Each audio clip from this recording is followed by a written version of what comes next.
Sa dami ng problema sa PBA, ito talaga uunahin nyo kung may martial, no? Makagawa lang talaga ng ingay, no, PBA.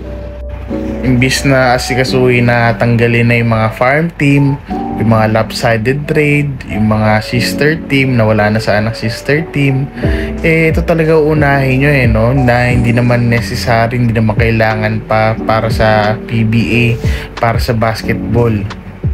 So nakikinig nga sila sa mga PBA fans, pero yun nga, pinapakinggan nila pero hindi naman nila gagawin. Kumbaga, depende pa rin sa nila sila pa rin mag-a-approve kung gagawin nila, di ba? So ano lang, mag-wish lang tayo pero di naman talaga mangyayari. Parang ano lang, bumulong lang din sa hangin. PBA, ano sabi namin, kailangan namin na expansion team.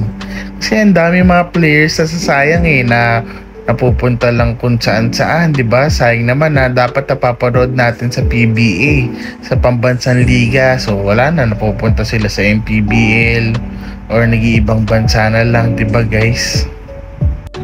Kahit nga sa NBA or sa B-League or kahit sa Olympics, hindi naman kailangan itong 4-point lane Bakit naman kailangan pa na ganito kung may martial? Bakit kailangan pa na ganito PBA, di ba? Paano yung 4-point lane pang mga all-star game lang guys